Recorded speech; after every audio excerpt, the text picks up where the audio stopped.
नमस्कार दोस्तों, एक बार फिर से आप सभी का आपके अपने YouTube चैनल यूपी एग्जाम मंत्रा पे स्वागत है।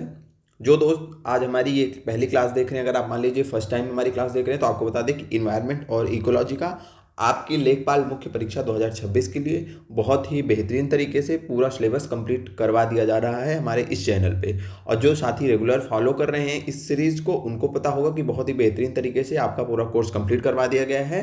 अब कुछ ही ये जो हम पोल्यूशन स्टार्ट करने वाले हैं, इसी की 3-4 क्लासेस आएंगी बेहतरीन तरीके से, उसके बाद आपका कंप्लीट हो जाएगा। छोटी छोटी क्लासेस रहती हैं और जो पहली बार आए हैं वो पूरी सीरीज जाके देख लें। और पीडीएफ जो है आपको हमारे टेलीग्राम चैनल पे मिल जाएगा पूरा। देखिए, टेलीग्राम चैनल पे हम अपडेट करते रहते हैं पीडीएफ्स, तो अगर आपको पीडीएफ ना मिले ना तो थोड़ा जो है चैनल में मतलब ऊपर नीचे स्वाइप करके देख लिया करिए, स्क्रॉल करके, सॉरी, ये पीडीएफ उसी में पड़ी होती हैं लगभग। उसके बाद भी ना मिले तो हमें बताया करिए, हम आपको प्रोवाइड करवा देंगे, ठीक है। और थोड़ा सा हम जो रेगुलर सीरीज फॉलो कर रहे हैं उन साथियों से थोड़ी सी क्षमा भी चाहते हैं। हमने बोला था कि हम 10 मार्च तक आपका सिलेबस खत्म कर देंगे, लेकिन बीच में थोड़ा क्या हुआ, गैप हो गया, 1-2 क्लासेस आई नहीं तबीयत की वजह से, और कुछ क्लासेस बहुत ही छोटी बना दी गई। और उसके बाद पोल्यूशन जो है ना, अभी इसी की 3-4 क्लासेस बची हैं, तो 10 मार्च तक बोले थे हम, सॉरी 10 मार्च तक आपका कंप्लीट नहीं करवा पाए, इसके लिए क्षमा चाहते हैं। और अब ऐसा भी नहीं करेंगे कि हम आपका भी 2-3 क्लासेस हैं, 10 की जगह 15 मार्च को ख़त्म होगा, लेकिन ख़त्म करने के चक्कर में हमारा ये इरादा नहीं है कि हम जल्दी से खींच खांच के ख़त्म कर दें इधर उधर की चीज़ों को, तो वो हम करने नहीं वाले हैं। 3-4 क्लास एक्स्ट्रा लेंगे, टाइम 3-4 दिन थोड़ा सा बढ़ जाएगा, 10 की जगह 15 मार्च को आपका सिलेबस कंप्लीट होगा, लेकिन कंप्लीट बहुत बेहतरीन तरीके से होगा, ठीक है। उसके बाद टेस्ट सीरीज आपको लगानी है तो हमारी वेबसाइट है यूपी एग्जाम मंत्रा, आप उस पर जाके टेस्ट सीरीज भी लगाइए। कल हमने आपको अपडेट दिया था कि एंशियंट हिस्ट्री के पूरे पीवाईक्यूज आपको उस पर हमने करवा दिए, जाके देख लीजिए। कुछ साथियों का मैसेज था कि सर क्वेश्चंस को थोड़ा सा और डालिए, तो देखिए अभी जो क्वेश्चंस हम ला रहे हैं वो यूपी ट्रिपल एससी में पूछे हुए पीवाईक्यूज हैं, जो सब्जेक्ट वाइज उसमें टेस्ट अपडेटेड हैं जीएस मंत्रा फाउंडेशन में। तो वो क्या है, वो आपके पीवाईक्यूज हैं। उसके बाद पीवाईक्यूज के बाद जो है और भी क्वेश्चन फिर सब्जेक्टिव बनाए जाएंगे, एक और सीरीज लाई जाएगी, तो वो भी कंप्लीट करवा जाएगा। पहले जो सबसे इंपॉर्टेंट है पीवाईक्यूज, उनको कंप्लीट करवा दिया जा रहा है। तो चलिए, डिस्कशन बहुत हो गया, बातें थोड़ी सी हो गई, इंटरेक्शन हो गया, अब हम शुरू करते हैं क्लास। आज की क्लास में हम चर्चा करने वाले हैं पर्यावरण प्रदूषण की, ठीक है। ये लास्ट टॉपिक है आपके सिलेबस का, जो हमने कोर्स डिजाइन किया था ये उसका लास्ट टॉपिक है। इस क्लास में हम चर्चा क्या करेंगे, तो इस क्लास में हम चर्चा करने वाले हैं प्रदूषण क्या होता है, ठीक है। और प्रदूषकों की बुनियादी जो है बुनियादी बेसिक कॉन्सेप्ट समझेंगे, एयर पोल्यूशन समझेंगे, एयर पोल्यूशन से रिलेटेड जो पॉलिसीज़ हैं उनको समझेंगे, ग्रीन हाउस इफेक्ट हम लोग समझ चुके हैं, ग्लोबल वार्मिंग ये समझ चुके हैं, वाटर पोल्यूशन समझेंगे, सॉइल पोल्यूशन समझेंगे, नॉइस पोल्यूशन समझेंगे, ई वेस्ट और प्लास्टिक पोल्यूशन को देखेंगे, क्लाइमेट चेंज इंडिकेटर्स को देखेंगे। क्लाइमेट चेंज की बेसिक चीज़ें हो चुकी हैं, जो कुछ बची होंगी उसको हम इस चैप्टर में देख लेंगे, ठीक है। तो सबसे पहले हम चलते हैं, पढ़ेंगे पोल्यूशन, ठीक है। पोल्यूशन तो आपको पता है कि हम क्या करते हैं, पहले हम जो है आपको समझा देते हैं, उसके बाद पीपीटी में चलते हैं, क्योंकि जब बेसिक अंडरस्टैंडिंग होती है तो चीज़ें इजीली समझ में आती हैं। पीपीटी आपके शॉर्ट नोट जैसा है, तो शॉर्ट नोट्स में हम पूरी कहानी लिख नहीं सकते, लिख देंगे तो फिर शॉर्ट नोट कैसा पूरी बुक बन जाएगी फिर वो, तो पीपीटी में टू द पॉइंट चीज़ें लिखी होती हैं। तो चलिए सबसे पहले समझते हैं। पहले ये समझिए कि प्रदूषण क्या होता है, हम जो पढ़ रहे हैं वो क्या है। प्रदूषण हम कह रहे हैं, प्रदूषण वर्ड का क्या मतलब है।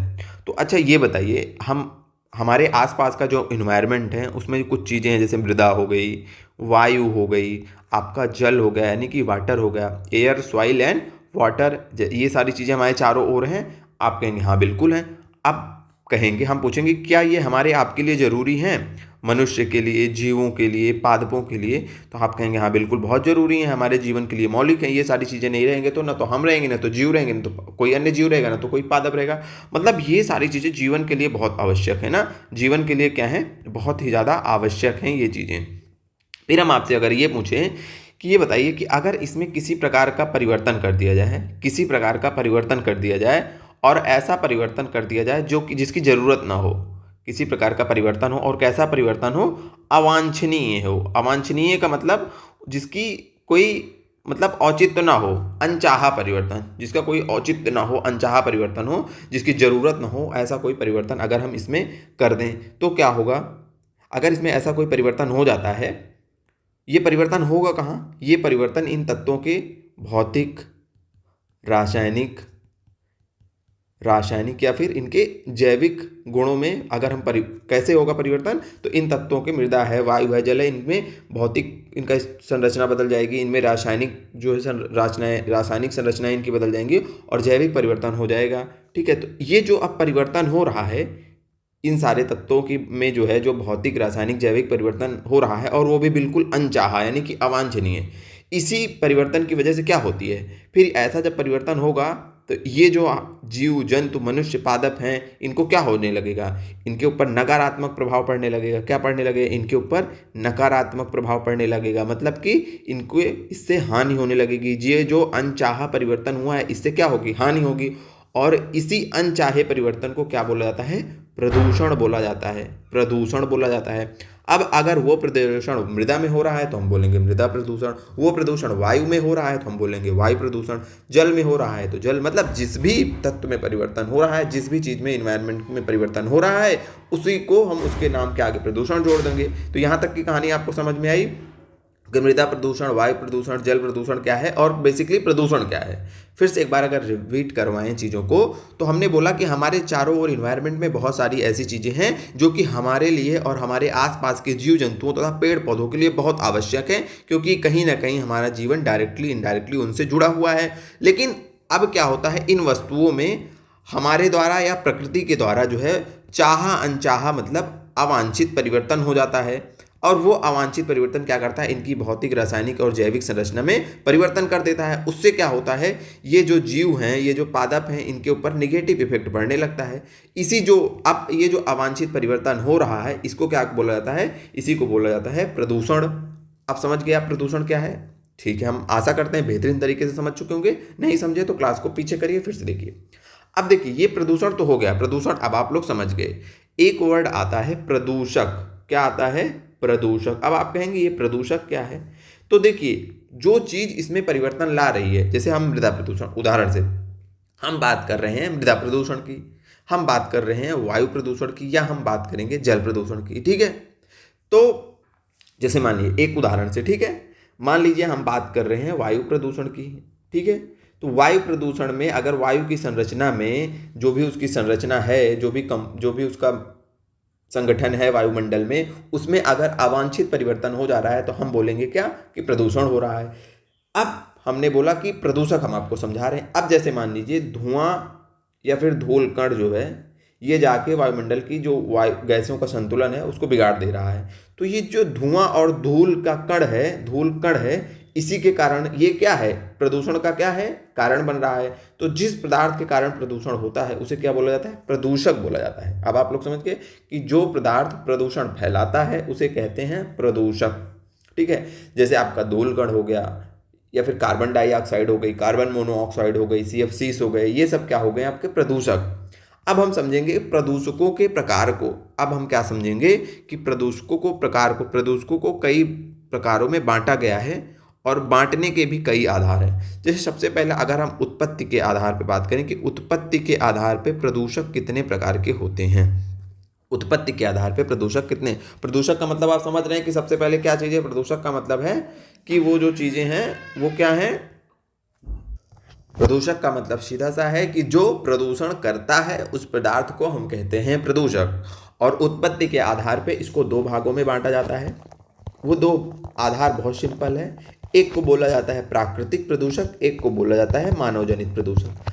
प्राकृतिक प्रदूषक कहने का क्या तात्पर्य है, तो प्राकृतिक प्रदूषक कहने का सीधा सा तात्पर्य है जब ये प्रदूषक प्राकृतिक कारणों से आता है, यानी कि ये प्रदूषक जब प्राकृतिक कारणों से उत्पन्न होता है। अब आप कहेंगे प्रदूषक प्राकृतिक कारणों से कैसे उत्पन्न हो रहा है, तो हम कहेंगे ज्वालामुखी का विस्फोट हो गया तो राख निकल रही है, विभिन्न प्रकार की गैसें निकल रही हैं। ठीक है, ये जाके वायुमंडल को प्रदूषित कर रही हैं कि नहीं कर रही हैं, आप कहेंगे बिल्कुल कर रही हैं। तो ये बताइए कि ज्वालामुखी को आपने विस्फोट किया है, हमने विस्फोट किया है ज्वालामुखी का, तो आप कहेंगे नहीं, ये तो अपने आप हो जाती है प्रकृति में। ठीक है, तो क्या हो गई, ये प्राकृतिक घटना हो गई। इसी प्रकार वनाग्नि हो गई। अब वनाग्नि तो दो का मतलब जंगल में आग तो मनुष्यों के कारण भी लगती है लेकिन प्राकृतिक कारण से भी लगती है, तो वनाग्नि की घटनाएं हो गई। ठीक है, एक सेकंड, वना, ठीक है, वनाग्नि हो गई आपकी। उसके बाद अगर बात करें तो जैसे बहुत सारे जैविक पदार्थ हैं, जैविक पदार्थ पड़े हैं आपके। ठीक है, जैसे आप सब्जियां काट के फेंक दिए, या फिर लकड़ी पड़ी है, बहुत सारी चीज़ें पड़ी है ना, लकड़ी पत्तियां सड़ गल रही हैं, तो इनके सड़ने गलने से भी विभिन्न प्रकार की क्या निकलती हैं, गैसें निकलती हैं, विभिन्न प्रकार के तत्व निकल रहे हैं जो कि प्रदूषण फैलाते हैं। तो वो जो जैविक पदार्थों का सड़न गलन हो रहा है वो भी तो हम आप थोड़ी ना कर रहे हैं, वो सूक्ष्म जीव कर रहे हैं प्राकृतिक रूप से। तो ये कुछ प्राकृतिक कारक हो गए प्रदूषकों के। उसके बाद हम बात करेंगे मानवजनित। मानवजनित कारक क्या है? मानवजनित कारक वो है, सीधी सी बात है, जब मानव की गतिविधियों के कारण इन प्रदूषकों की उत्पत्ति होती है, गतिविधियों के कारण इन प्रदूषकों की उत्पत्ति होती है, तो उसको हम क्या बोलेंगे कि ये प्रदूषक मानवजनित है। जैसे औद्योगिक औद्योगिक कारखाने हो गए, ठीक है, आपके मोटर कारें हो गई, यानी कि कारें हो गई, जो हम कार मोटरसाइकिल यूज करते हैं, मोटर कारें हो गई। तो इन सब से क्या हो रहा है? इन सब के कारण क्या हो रहा है? धुआं हो रहा है, ऊष्मा उत्पन्न हो रही है, बहुत सारे छोटे छोटे कणकीय पदार्थ उत्पन्न हो रहे हैं। अब ये सब क्या है? ये सब होंगे मानवजनित प्रदूषक आपके हो जाएंगे। तो बेसिकली आप समझे कि प्राकृतिक और मानवजनित क्या है, कि जब उस प्रदूषक के उत्पन्न होने का कारण प्रकृति हो तो वो प्राकृतिक होता है, जब उस प्रदूषक के उत्पन्न होने का कारण मानव की गतिविधियां हो तो वो मानवजनित होता है। यहाँ तक की चीज़ें आप लोग समझ चुके होंगे। अब हम आगे बढ़ते हैं। तो उत्पत्ति के आधार पर प्रदूषकों के प्रकार आप लोग समझ चुके हैं। अब हम समझेंगे अवस्था के आधार पर। अब अवस्था के आधार पर प्रदूषकों के प्रकार को समझेंगे। किसके आधार पे? अवस्था के आधार पे। कि मतलब ये जो प्रदूषक है, प्रदूषक तो समझ चुके हैं ना आप सब, फिर से एक बार रिपीट करवा देने हैं, बार बार इसीलिए रिपीट करवाते हैं कि अगर आपके दिमाग में कोई कन्फ्यूजन है तो वो कन्फ्यूजन दूर हो जाए। प्रदूषक क्या है? तो प्रदूषक है कि जो इन्वायरमेंट में पोल्यूशन फैला रहा है वो क्या है? प्रदूषक है। जैसे क्राइम हो रहा है, क्राइम क्या है समझ लीजिए, एक उदाहरण, क्राइम हो रहा है, जैसे बहुत प्रकार के चोरी हो रही है, छिनैती हो रही है, मर्डर्स हो रहे हैं, लूटपाट हो रही है, ये क्या है? क्राइम है। तो समझिए ये क्राइम प्रदूषण है। और जो क्राइम कर रहा है वो क्रिमिनल है। तो जो क्राइम कर रहा है वो क्रिमिनल है, उसी प्रकार जो प्रदूषण कर रहा है वो प्रदूषक है। ठीक है। अब क्रिमिनल को हम कई भागों में बांट सकते हैं, मतलब उसको हम अगर देखिए, अगर हम शिक्षा के आधार पे बांटें तो हम कहेंगे या तो क्रिमिनल शिक्षित हो सकता है, या तो क्रिमिनल अशिक्षित है। अगर हम गरीबी के आधार पे बांटें तो हम बोलेंगे या तो क्रिमिनल गरीब हो सकता है या तो क्रिमिनल अमीर हो सकता है, पैसे के आधार पे बांटें। अब हम क्रिमिनल के अन्य विशेषताओं के आधार पे उसको विभाजित कर सकते हैं। तो वैसे ही जो प्रदूषक है उसकी कई सारी क्वालिटीज हो सकती हैं। उत्पत्ति के आधार पे हम देखेंगे तो मानवजनित उत्पत्ति होगी, या तो प्रकृति से उत्पत्ति होगी। अब अवस्था के आधार पे देखें तो या तो वो तरल हो सकता है वो तरल हो सकता है वो ठोस हो सकता है वो गैस हो। आप लोग समझ में आ रही है ना चीज़ें? अभी लाइव क्लास अगर होती तो हो सकता है आप तुरंत उत्तर देते चलते, क्योंकि देखिए क्लास हम रिकॉर्ड कर रहे हैं, इंटरेक्शन हो नहीं रहा है, तो पढ़ाते टाइम ये लगता है ना कि पता नहीं आप सबको समझ में आ रहा है कि नहीं आ रहा है, इसीलिए हम रिपीट करते हैं। ठीक है। और जिन साथियों को एक बार में समझ में आता है तो आप लोग थोड़ा सा भाई 1.5x में करके देख लिया करिए स्पीड, और क्या बताएं। हमारी कोशिश है कि सबको आसानी से समझ में आ जाए, नया सब्जेक्ट है आप लोगों के लिए। तो तरल होगा या तो ठोस होगा या तो गैस होगा। तो अगर तरल है, ठोस है, गैस है। तरल का उदाहरण जैसे आपको बताएं तो जैसे ऑयल स्लिक्स होते हैं। ऑयल स्लिक्स ये क्या है, बस इसको ऐसे ही समझ लीजिए कि जैसे देखिए तेल है, एक आ रहा है समुद्र से होके, शिप से आ रहा है और वो लीक हो गया जहाँ पे रखा है, समुद्र में पूरा तेल का रिसाव हो गया। तो क्या देखेंगे, समुद्र के ऊपर एक पतली सी तेल की परत हो गई, तो पोल्यूशन हो गया ना, समुद्र का पानी गंदा हो गया। पोल्यूशन का मतलब सीधा गंदगी ही होता है, समुद्र का पानी गंदा हो गया। तो जो पतली सी परत बन रही है तेल की उसे ही ऑयल स्लिक्स कहा जाता है। ठीक है। ठोस प्रदूषण का क्या मतलब है, जैसे धूल कण हो गए, आपके धूल कण हो गए, ठीक है, शीशा हो गया, पारा हो गया, ये सारी चीज़ें भी क्या फैलाती हैं, प्रदूषण फैलाती हैं। और ये हो गए ठोस। तो यानी कि प्रदूषक अगर ठोस है तो वो ठोस होगा, वो लिक्विड है तो वो लिक्विड होगा। गैस अगर carbon dioxide, carbon monoxide, CFCs हो गई, क्लोरोफ्लोरोकार्बन्स आपके ना, ये सब गैस हो गए। एकदम सिंपल सी चीज़ें, कुछ समझना इसमें है ही नहीं है। अब हम बोलेंगे स्वरूप के आधार पे। आप बोलेंगे स्वरूप क्या है, भाई समझ जाएंगे आप। देखिए स्वरूप के आधार पे दो भागों में बांटा जाता है, एक प्राथमिक या तो बोला जाता है और दूसरे को बोला जाता है द्वितीयक। तो प्राथमिक द्वितीयक क्या है, देखिए अगर जो भी हमारा प्रदूषक है, एक मिनट थोड़ा सा पेन सही से ले लें, दूसरी थोड़ी सी। अगर हमारा प्रदूषक जो है वो सीधे वातावरण से,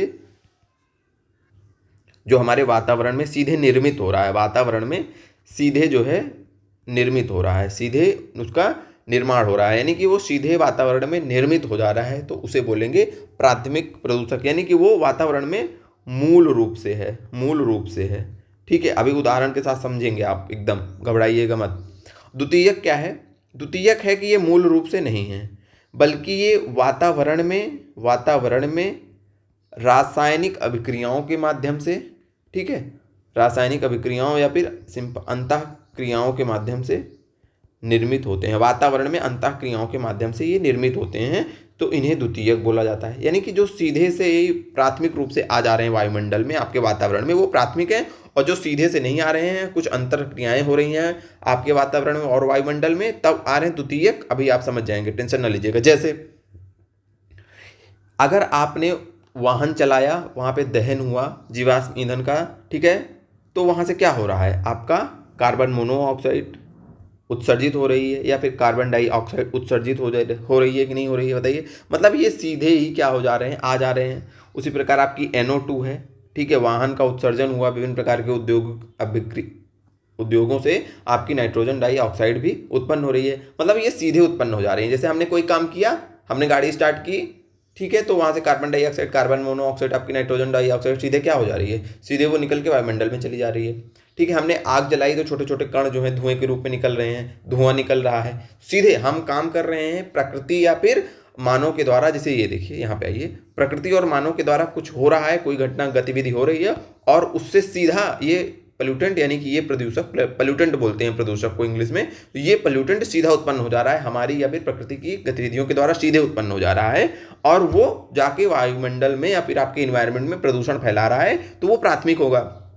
द्वितीयक क्या होता है, द्वितीयक सीधे उत्पन्न नहीं होता, बल्कि कुछ अंतःक्रियाएं होती हैं। जैसे समझिए आप लोग, जैसे मान लीजिए आपका नाइट्रोजन डाइऑक्साइड है, नाइट्रोजन डाइऑक्साइड है, नाइट्रोजन डाइऑक्साइड है आपके वायुमंडल में, ठीक है, और प्लस हाइड्रोकार्बन्स है, हाइड्रोकार्बन्स है।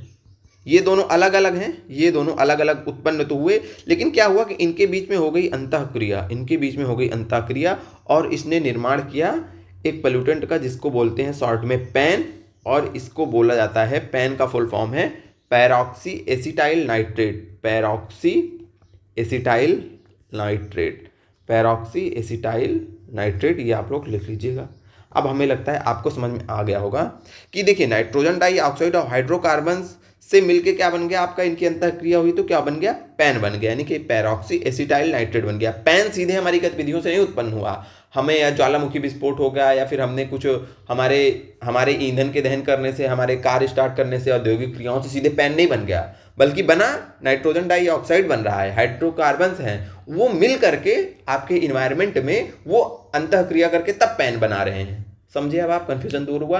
प्राथमिक क्या है, द्वितीयक क्या है, प्राथमिक पोल्यूटेंट एंड द्वितीयक पोल्यूटेंट क्या है।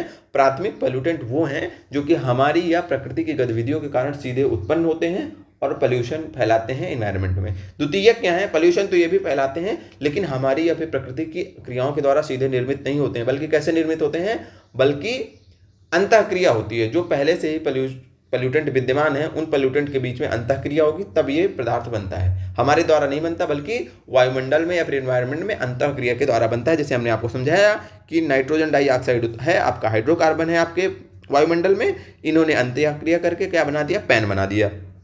अब आशा करते हैं आप लोग समझ चुके होंगे। एक एग्जाम्पल और दे दें द्वितीयक का, O3 आपकी ओजोन को के बारे में हमने लास्ट क्लास में चर्चा की थी कि ओजोन जब समताप मंडल में है तब तो हमारे लिए अच्छी बात है कि वो क्या कर रही है, सूर्य से आने वाली अल्ट्रावायलेट रेज से हमारी क्या कर रही है, रक्षा कर रही है। लेकिन हमने बताया अगर क्षोभ मंडल में बहुत नीचे आ जाती है तो क्या करती है, ये समझिए कि हमारे लिए बहुत ही ज़्यादा हानिकारक हो जाती है, हमें फेफड़े और श्वसन से संबंधित कई सारी समस्याओं से सामना करना पड़ जाता है।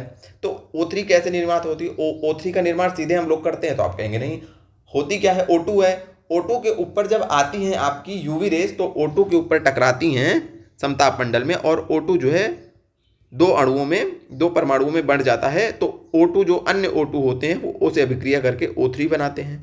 तो ये भी वायुमंडल में हो रही है ना, ये अभिक्रियाएं, डायरेक्ट O3 का निर्माण नहीं हो रहा है, हमारी या प्रकृति की गतिविधियों के द्वारा ना क्या हो रहा है, O3 का निर्माण O2 से ही हो रहा है।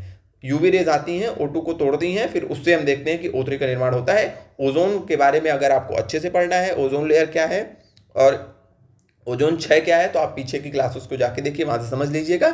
एक क्वेश्चन हम पूछ रहे हैं आप लोगों से, आपने लास्ट क्लास देखी है कि ओजोन परत को मापने की यूनिट क्या होती है, कमेंट करके बताइएगा। लास्ट क्लास में हम लोगों ने पढ़ा है, तो यहाँ तक आप लोग समझिए। अब देखिए एक और प्रकार होता है इसका, यहीं पे समझ लेते हैं थोड़ा सा। अगर हम निस्तारण के आधार पे, निस्तारण का मतलब होता है कि अगर हम ये देखें कि ये जो पोल्यूटेंट हैं, आपके प्रदूषक हैं, निस्तारण का मतलब समझिए कि क्या इनका विनाश हो सकता है, आसानी से ये नष्ट हो जाते हैं वातावरण में। तो अगर उसके आधार पे देखें, यानी कि निस्तारण के आधार पर इसका विभाजन करें, तो इसको दो भागों में बांटा जाता है। एक को बोला जाता है बायोडिग्रेडेबल, यानी कि जैव निम्नीकरणीय, और दूसरे को बोला जाता है अजैव निम्नीकरणीय। सारी चीज़ें पीपीटी में लिखी हुई हैं, ठीक है। अगर आप लोग खुद का नोट्स बनाना चाहें वो तो बहुत ही बेहतर है। अजैव निम्नीकरणीय, इंग्लिश में इसको बोलते हैं डिग्रेडेबल,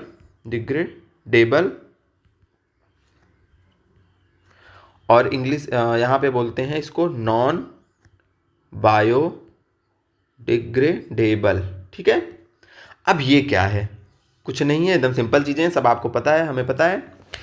जैसे देखिए, प्रकृति में बहुत सारे सूक्ष्मजीव पाए जाते हैं, बैक्टीरिया पाए जाते हैं, कवक पाए जाते हैं, ठीक है। वो क्या करते हैं, वो सूक्ष्मजीव जो हमारी जैविक सामग्री है उसको क्या करते हैं, उसको वियोजित या फिर विघटित करते हैं, और या हम कहते हैं उसको विघटित करते हैं, और सरल में बोलें तो उसको सड़ा गलाकर नष्ट कर देते हैं। थोड़ा टेक्निकल भाषा में बोलें तो वियोजित और विघटित, यानी कि डिकम्पोज करते हैं। क्या करते हैं, डिकम्पोज करते हैं, ठीक है।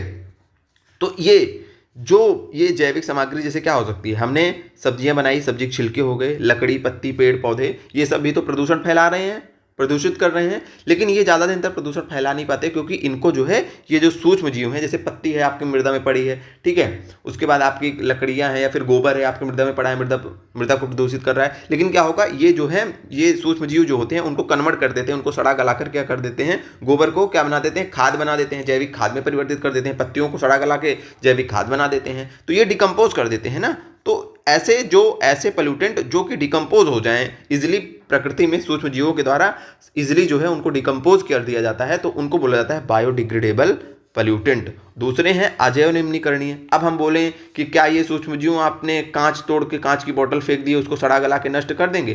प्लास्टिक की जो पॉलीथीन आप यूज कर रहे हैं, क्या उसको ये सड़ा गला के नष्ट कर देंगे? तो आप बोलेंगे नहीं, बिल्कुल नहीं कर पाएंगे।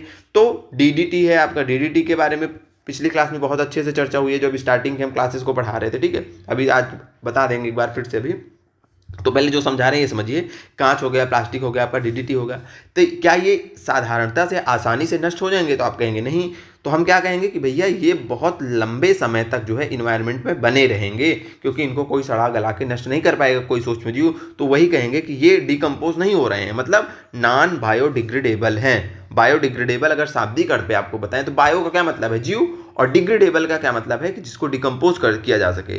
तो ऐसी चीज़ें जिसको जीवों के द्वारा डिकम्पोज कर दी जाती हैं, सूक्ष्म जीवों के द्वारा, वो बायोडिग्रेडेबल है। और ऐसी चीज़ें जो कि छोटे छोटे जो सूक्ष्म जीव होते हैं उनके द्वारा डिग्रेडेबल नहीं होती हैं, यानी कि उनका डिकम्पोज नहीं किया जा सकता है, तो उनको नॉन बायोडिग्रेडेबल बोलते हैं। उदाहरण से आप लोग समझ चुके होंगे। अब हम आशा करते हैं कि यहाँ तक की चीज़ें आप लोग समझ चुके होंगे। पोल्यूशन क्या है, पोल्यूशन को जो भी पोल्यूशन फैला रहा है उसको पोल्यूटेंट कहते हैं। और पोल्यूटेंट को हमने कई भागों में बांटा, उत्पत्ति के आधार पर, अवस्था के आधार पर, स्वरूप के आधार पर, निस्तारण के आधार पर, और सारी चीज़ों को हमने कोशिश की कि आप बहुत आसानी से समझ जाएं, ठीक है। अब हम आपने चलते हैं पीपीटी के ऊपर, ठीक है। सारी चीज़ें आपको प्रोवाइड करा दी जाएंगी, इसका भी नोट्स प्रोवाइड करवा दिया जाएगा। चलिए, अब यहाँ तक की चीज़ें समझ चुके हैं, हम आशा करते हैं आप लोगों से, ठीक है। चलिए, तो प्रदूषक क्या है, अब हम अपनी पीपीटी पे आ चुके हैं। प्रदूषण क्या है, तो मृदा, वायु, जल के भौतिक, रासायनिक और जैविक विशेषताओं का अवांछनीय परिवर्तन जो मनुष्य, जंतुओं, पौधों और आवश्यक पदार्थों को हानि पहुंचाता है। बहुत अच्छे से समझा है हमने। प्रदूषक क्या है, वे पदार्थ जिनसे प्रदूषण फैलता है। अच्छा, अब आप लोग ये बताइए कि ये देखिए, हम जो पीपीटी बनाते हैं वो शॉर्ट नोट्स के लिए बनाते हैं कि आपको हम समझा दिए हैं चीज़ें और चीज़ें आपको याद हो जाती हैं, ठीक है। ये है रिवीजन के लिए। अगर हम इसमें बहुत बड़ी कहानी लिखेंगे तो हमें फिर कोई मतलब नहीं रह जाएगा ना शॉर्ट नोट्स का, तो इसीलिए हम पीपीटी ऐसे बनाते हैं। अगर हम समझाते बहुत बेहतरीन तरीके से हैं। अब पीपीटी आप ले लिया करिए, अपनी कॉपी ले लिया करिए, ठीक है। अगर कुछ चीज़ें आपको लग रहा है कि नहीं, हमें जैसे प्रदूषक को और अच्छे से लिखना है, तो जो हम समझाए हैं उसको यहाँ पे ऐसे लिख लिया करिए अपने हाथ से, ठीक है। पीपीटी हम आपको बेहतरीन शॉर्ट नोट्स के रूप में प्रोवाइड करवा रहे हैं। अगर आपको पूरी कहानी चाहिए तो वो भी बता दीजिएगा, पीपीटी में पूरी कहानी दे दिया करेंगे, कमेंट करके बताइएगा, ठीक है। प्रदूषक क्या है, वे पदार्थ जिनसे प्रदूषण होता है। हमने कितने अच्छे से समझाया और समझने के बाद जो याद करने वाली चीज़ है वो एक लाइन की है। ठीक है, फिर हमने बताया उत्पत्ति के स्रोत के आधार पे हम इसको दो भागों में बांटते हैं। प्राकृतिक प्रदूषक हो गया, मानव जनित प्रदूषक हो गया। प्राकृतिक हमने बोला कि ज्वालामुखी हो गई, भूकंप हो गया, जैविक पदार्थों का अपघटन हो गया। ठीक है, मानव जनित प्रदूषण में धुआं हो गया, ऊष्मकणकीय पदार्थ हो गए। ये सब अगर मानव हम जो कर रहे हैं हमारी गतिविधियों के द्वारा अगर उत्पन्न हो रहा है ये सारी चीज़ें, तो क्या होगा, वो मानवजनित होगा। बस यहाँ पे ये सारी चीज़ें याद रखना है कि प्राकृतिक क्या है, मानवजनित क्या है। ठीक है, सिंपल सिंपल चीज़ें। फिर हमने बताया अगर अवस्था के आधार पर बात करें तो तरल होते हैं, ठोस कणकीय होते हैं, गैसीय होते हैं। तरल में हमने ऑयल सिलिक्स का बताया। ऑयल सिलिक्स हमने बता दिया क्या है, नाइट्रेट युक्त तो जल हो गया। जैसे जल में आपके जाके नाइट्रेट मिल गया, लिक्विड होता है तो जल प्रदूषित हो गया। ठीक है, धूल कण हो गए, धूल कण तो सॉलिड ही होते हैं, छोटे छोटे। एरोसोल भी जो है छोटे छोटे कण होते हैं। एरोसोल के बारे में अच्छे से भी आगे समझेंगे।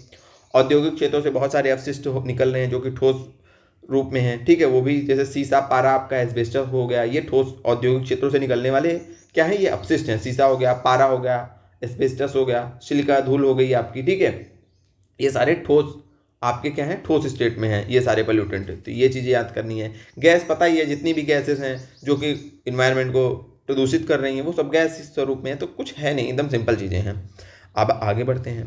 स्वरूप के आधार पे भी हमने बताया कि एक होते हैं प्राथमिक, एक होते हैं द्वितीयक। जो मूल रूप से रहकर प्रदूषण फैलाते हैं वो प्राथमिक है, और प्राथमिक प्रदूषकों की वातावरणीय पदार्थों से अंतःक्रिया से उत्पन्न होते हैं, ये प्राथमिक है। और जब ये प्राथमिक प्रदूषण वातावरण में किसी अन्य पदार्थ से अंतःक्रिया करके जिसका उत्पन्न करते हैं वो क्या होते हैं, आपके द्वितीयक होते हैं। हमने उदाहरण दिया कि नाइट्रोजन डाइऑक्साइड और हाइड्रोकार्बन से क्या होता है, अंतःक्रिया करके पैन बनता है, पैरॉक्सी एसिटिल नाइट्रेट बनता है। उसी प्रकार हमने बोला O3 और H2SO4 भी ये द्वितीयक प्रदूषक हैं। ये चीज़ें आपको याद रखनी है, तीनों के नाम पूछ लेगा कि निम्न में से कौन सा द्वितीयक प्रदूषक है। CO2 CO दे दिया, CO2 दे दिया, CO दे दिया, DDT दे दिया ऑप्शन में, और पैन दे दिया। अब आप कंफ्यूज, ये कहाँ से आ गया क्वेश्चन। तो ऐसी चीज़ें हैं, एकदम टू द पॉइंट हम नोट्स दे रहे हैं आपको, इतना बेहतरीन नोट्स कहीं मिलेगा नहीं।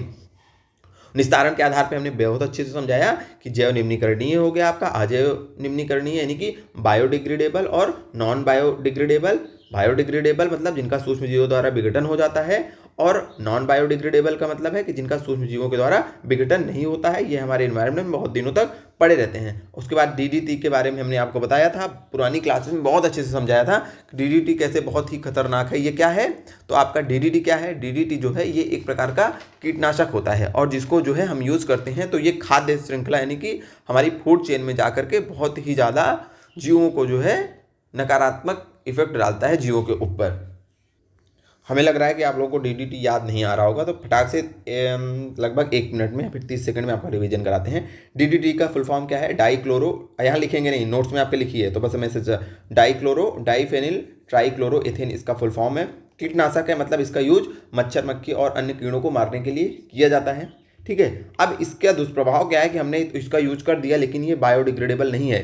इसका यूज अगर हमने कर दिया तो ये ऐसे आपके इन्वायरमेंट में पड़ा रहेगा बहुत लंबे समय तक। और फिर क्या करेगा, जैसे हमने यूज किया, घासों में गया, घासों को फिर किसने खाया, गाय ने खाया, तो गाय के अंदर चला गया, फिर गाय बकरी खाए, बकरी के अंदर, फिर बकरी के आगे, ऐसे ये फूड चेन में प्राथमिक, द्वितीयक और तृतीयक में ऐसे जाता रहता है। ठीक है, इसको बहुत अच्छे से हमने प्रीवियस क्लासों में समझाया है, ये बस आपके रिवीजन में था। और ये जैसे जितना लास्ट स्टेज में, जैसे फूड चेन में जो लास्ट वाला जानवर होता है उसके लिए सबसे ज़्यादा हानिकारक होता है। ठीक है, बाकी जिन साथियों को फूड चेन समझती हैं यानी कि खाद्य श्रृंखला समझती हैं वो आप पुरानी क्लासेस को जा करके देखिए। ठीक है, यहाँ पे उन चीज़ों का बहुत ज़्यादा जो है उसको यहाँ पे फिर से नहीं करवाएंगे, क्योंकि जिन साथियों ने देख लिया उनके लिए टाइम वेस्टेज होगा। DDT के बारे में सबसे इंपॉर्टेंट चीज़ यही याद रखनी है, पहले तो इसका फुल फॉर्म याद रखना हरदम आप लोग, डाइक्लोरो डाइफिनाइल और ट्राइक्लोरोएथेन। और ये क्या है, मतलब ये कीटनाशक है, इसके बारे में ये 2 पॉइंट आपको याद रखना है। ठीक है, चलिए अब आगे बढ़ते हैं। यहाँ तक की चीज़ें हम समझ लिए, अब हमारा आगे है वायु प्रदूषण।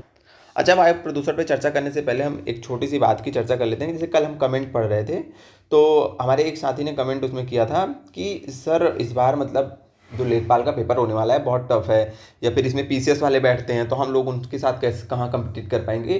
तो हम आप लोगों से पूछ रहे हैं कि क्या जो PCS का पेपर देते हैं वो किसी और ग्रह से आते हैं, एलियन हैं। आप भी 7-8 घंटे पढ़ाई कर रहे हो, वो भी 7-8 घंटे पढ़ाई कर रहे हैं। ठीक है, तो इतना डरा मत करो, मोटिवेट रहा करो यार, आपके भी अंदर क्षमताएं हैं, बहुत ज़्यादा क्षमताएं हैं। आप भी 7-8 घंटे पढ़ रहे हो, जो PCS की तैयारी कर रहा है वो भी 7-8 घंटे ही पढ़ रहा है। ठीक है, तो आप उनसे कम नहीं हो, आप भी मेहनत कर रहे हो। और हम भी जब लेखपाल का पेपर दिए थे तो PCS की तैयारी नहीं कर रहे थे, केवल UP SSC वनडे एग्जाम्स की तैयारी कर रहे थे। हमारे साथ भी PCS वाले बैठे थे, हुआ सिलेक्शन ना, आपका भी सिलेक्शन होगा, बस मेहनत करके पढ़ाई करते रहिए।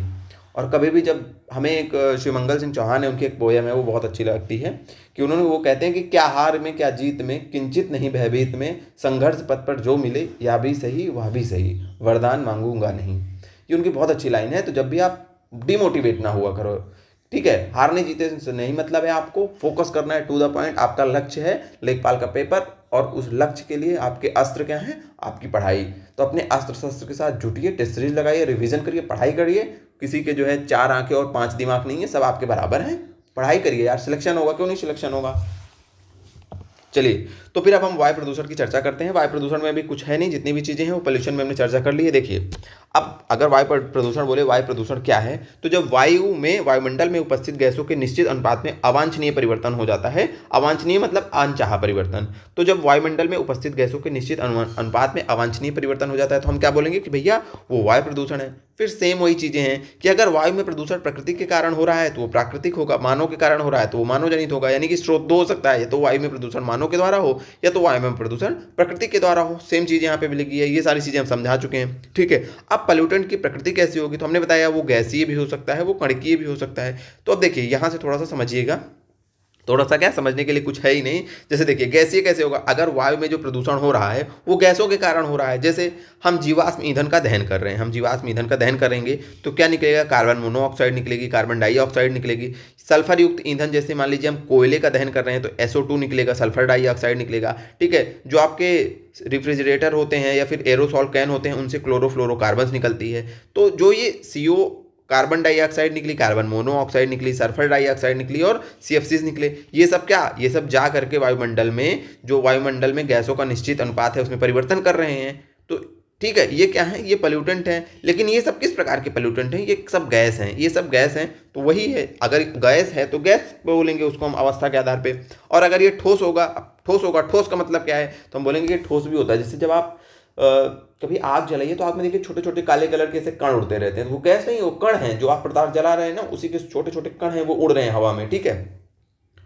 और जैसे धुआं होता है, धुआं में भी क्या होता है, गैस छोटे छोटे छोटे छोटे काले कलर के कण रहते हैं। जैसे देखिए पेड़ों के नीचे कभी धुआं ऐसे जलाइए तो देखिएगा पेड़ों की पत्तियों के ऊपर ऐसे पतली सी काली परत जम जाती है। तो वो क्या है, प्रदूषण तो वायु में ही फैला रहे हैं ना, लेकिन वो बहुत छोटे आकार के क्या हैं, कण हैं। और ये जो छोटे आकार के कण हैं, ये अगर इनका देखिए, ये लाइन याद रखिएगा कि अगर इन छोटे आकार के कणों का आकार 10 माइक्रोन से बड़ा है, एक कंडीशन हो सकती है। दूसरी कंडीशन हो सकती है कि 10 माइक्रोन से छोटा है।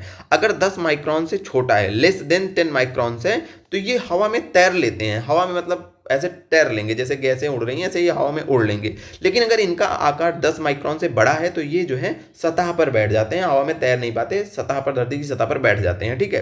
तो आपसे पूछेगा कि कितने माइक्रोन के जो है कण हवा में तैर लेते हैं, तो 10 माइक्रोन से छोटे जो होते हैं वो, ठीक है। और ये जो 10 माइक्रोन से छोटे हैं, यानी कि जो 1 माइक्रोन से लेकर करके 10 माइक्रोन तक के कण हैं, इन्हीं को बोला जाता है एरोसॉल। इनको क्या बोला जाता है, इनको बोला जाता है एरोसॉल। इनको क्या बोला जाता है, इनको बोला जाता है एरोसॉल, ठीक है। उसके बाद जो एरोसॉल से भी छोटे आकार के कण होते हैं, यानी कि 1 से 10 तो हो गए एरोसॉल, जिनका 1 से 10 माइक्रोन का आकार है, बहुत छोटे होते हैं, माइक्रोन्स में सोचिए इनकी है मोटाई। तो माइक्रोन में 1 से 10 माइक्रोन जो है वो एरोसॉल हैं। 10 माइक्रोन के जो ऊपर हैं वो तो पहली बात हवा में तैर ही नहीं पाएंगे, वो सतह पे बैठ जाएंगे। धुआं, जो आपका धुआं होता है या फिर कालिक होती है, ठीक है, कालिक आप लोग जानते हैं, वही जब कहीं की आग जलाइए ना तो देखिए छोटे छोटे छोटे छोटे ऐसे एकदम ब्लैक कलर का ऐसे जम जाता है, तो वो कालिक है आपकी। तो ये जो है ना, कहाँ से इनका उत्पन्न होता है, तो ये आपका औद्योगिक कचरों से, औद्योगिक कचरों को जब जलाते हैं तो वहाँ से धुआं कालिक उत्पन्न होती है। जैसे आप टायर जला रहे हैं, प्लास्टिक जला रहे हैं, तो धुआं कालिक उत्पन्न नहीं होती है, होती है ना एकदम। कभी टायर जलाइएगा मत, क्योंकि ऐसी अच्छी बात नहीं है एनवायरनमेंट को पोल्यूटेड करना। तो देखिए क्या है, तो एकदम ब्लैक कलर का पूरा निकलता है, उसके ऊपर थोड़ी सी ऊंचाई पर ऐसे कुछ चीज़ें रख दीजिए जिसमें वो ब्लैक कलर का छपक जाए, तो देखेंगे ऐसे पूरा ब्लैक कलर की ऐसे कालिक बन जाती है, ठीक है। तो ये जो धुआं कालिक है, इनका आकार याद रखना है कि ये एरोसोल से भी छोटे होते हैं, एरोसोल से भी छोटा इनका आकार होता है, यानी कि ये 1 माइक्रोन से भी कम होते हैं। उसके बाद आपकी फ्लाई ऐश होती है। फ्लाई ऐश बेसिकली जो कोयला होता है, जहाँ पे कोयला जलाया जाता है, तो कोयला जलाने पे जो राख बचती है उसे ही फ्लाई ऐश बोला जाता है। तो जहाँ पे कोयला जलता होगा, जैसे आपके ताप आधारित विद्युत गृह होते हैं, वहाँ पे कोयले का यूज होता है, तो जहाँ पे भी कोयला जलेगा वहाँ पे फ्लाई ऐश बनेगी, कोई चीज़ें ही नहीं है इसमें। और फ्लाई ऐश जो होती है, इसमें याद रखना है कि इसमें आपके मुख्यतः जो है सिलिकॉन डाइऑक्साइड पाई जाती है, ठीक है, एल्यूमिनियम और आयरन और कैल्शियम, ये सारी चीज़ें फ्लाई ऐश में पाई जाती है। तो अगर आपसे कभी पूछे कि फ्लाई ऐश के अंदर क्या पाया जाता है, तो silicon dioxide, aluminium, iron, calcium, ये सारी चीज़ें फ्लाई ऐश में विद्यमान होती हैं। ठीक है, फ्लाई ऐश करता क्या है? फ्लाई ऐश हमने बताया कि जैसे आपकी ये राख है, ये जाके पत्तों की जो है पौधों की पत्तियों पे बैठ जाती है, तो पौधों की पत्तियाँ क्या होती हैं, ढक जाती हैं। जब ढक जाती हैं तो क्या होती हैं कि वो प्रकाश संश्लेषण नहीं कर पाती हैं, फोटोसिंथेसिस नहीं कर पाती हैं। फ्लाई ऐश क्या होती है, हमारे फेफड़ों में, हमारी श्वसन नलियों में जाकर के जमा हो जाती है, तो हमें श्वसन संबंधी जो है बीमारियां हो जाती हैं। ठीक है, श्वसन संबंधी क्या हो जाती हैं, बीमारियां हो जाती हैं। यहाँ तक की चीज़ें समझ गए आप? हमने क्या बताया, हमने स्रोत के आधार पर बताया कि आपका जो है जो प्रदूषक होगा वो दो प्रकार से आ सकता है वायु प्रदूषण में, प्राकृतिक होगा, मानवजनित होगा, समझ चुके। फिर हमने बताया कि प्रकृति के आधार पर या तो गैस होगा या तो कणकीय होगा। कणकीय जो होते हैं, कणकीय को कई भाग में बांटा जाता है। जो 1 से 10 हैं उनको माइक्रोन बोला जाता है, 1 से 10 वाले, और जो उससे भी छोटे हैं, धुआं कालिक उनको बोला जाता है। उसको हमने बताया कि कोयले से जो है फ्लाई ऐश आपकी होती है, ये भी छोटे छोटे कण ही होते हैं, ये भी कणकीय में ही आता है। ठीक है, जितनी भी इंपॉर्टेंट चीज़ें हैं हम आपको बता चुके हैं। चलिए अब हम आगे बढ़ते हैं। देखिए ये बहुत इंपॉर्टेंट चीज़ थी, ये आपके छूट गई थी इसमें। ये भी कणकीय होता है, इसमें ये भी छोटे छोटे कण होते हैं, मतलब ये भी है, तो करते तो वायु प्रदूषण है, लेकिन ये भी छोटे छोटे कण होते हैं। इसको हम स्मोक बोलते हैं। क्या बोलते हैं? SM, स्मोक नहीं, स्मोक नहीं, इसको हम बोलते हैं स्मोग। ठीक है, प्रकाश रासायनिक धूम्र या प्रकाश रासायनिक धूम्र कोहरा, इसको बोला जाता है स्मोक बोला जाता है। स्मोग और स्मोक दो अलग अलग चीज़ें हैं। तो अब हम देखते हैं कि स्मोक है क्या। तो जो आपका स्मोक है ना, वो बेसिकली जो स्मोक यानी कि धुआं और फॉग होता है, उससे इन दोनों से मिलके आपका स्मोक बनता है। क्या बनता है? स्मोक। तो कभी भी आपसे पूछा जाए स्मोक कैसे बनता है, तो स्मोक और फॉग से मिलके बनता है, धुआं और कोहरे से मिलके बनता है। ठीक है, तो स्मोक है क्या, अब हम ये समझेंगे कि ये तो हो गया कि इनसे मिलके बनता है। बेसिकली ये है क्या, तो ये है जैसे जब आप, हम समझिए कि औद्योगिक कारखाने हो गए, या फिर हम जब मोटर गाड़ी यूज करते हैं, कुछ भी यूज करते हैं, तो उनसे धुआं निकलता है ना, उनसे धुआं निकलता है। तो जो उत्सर्जित उनसे धुआं है, ठीक है, उनसे जो उत्सर्जित धुआं है, उससे उसमें दो चीज़ें निकलती हैं। बेसिकली निकलती है तो बहुत सी चीज़ें हैं, हमें दो से मतलब है, नाइट्रोजन डाइऑक्साइड या फिर नाइट्रोजन ऑक्साइड, नाइट्रोजन डाइऑक्साइड या फिर नाइट्रोजन ऑक्साइड। और ये जब नाइट्रोजन डाइऑक्साइड और नाइट्रोजन ऑक्साइड हाइड्रोकार्बन के साथ अभिक्रिया करता है, तो हमें क्या प्राप्त होता है? स्मोक। क्या हमें प्राप्त होता है? स्मोक। और अभी एक आप कहेंगे कि अरे ये जो स्मोक आप बता रहे हैं, ये तो अभी हमें आप सेम चीज़ बताए थे जब आप पैन पढ़ा रहे थे, तो वही है। इस स्मोक में जो है आपका पैन हो गया, ओजोन हो गए, जो द्वितीयक प्रदूषक होते हैं, जो आपका स्मोक होता है, इसमें उपस्थित होते हैं स्मोक में। ठीक है, समझिए स्मोक क्या है, प्रकाश रासायनिक धूम्र क्या है, प्रकाश रासायनिक धूम्र, यानी कि जिसको कि स्मोक बोला जाता है।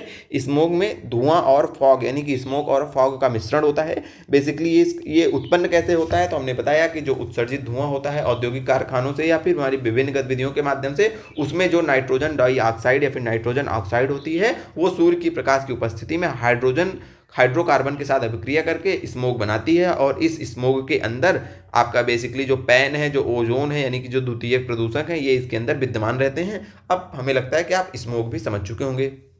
जितनी ज़रूरत है, जितना शॉर्ट में हो सकता है, जितना सिंपल रूप में हो सकता है, उतने सिंपल रूप में हम आपको समझाने की कोशिश कर रहे हैं। यही सब क्वेश्चन हैं, यहीं से छोटे छोटे पॉइंट आएंगे कि स्मोक क्या है, स्मोक क्या है, आप कंफ्यूज हो जाएंगे कि स्मोक धुआं होता है। ठीक है, और स्मोक क्या है? प्रकाश रासायनिक धूम्र है, जिसके अंदर के द्वितीयक प्रदूषक होते हैं। और इनका ये कैसे उत्पन्न होते हैं, तो नाइट्रोजन डाइऑक्साइड या नाइट्रोजन ऑक्साइड के हाइड्रोकार्बन के मध्य अभिक्रिया के बाद ये उत्पन्न होते हैं। ये चीज़ें आपको याद रखनी है। ठीक है, अब आगे बढ़ते हैं।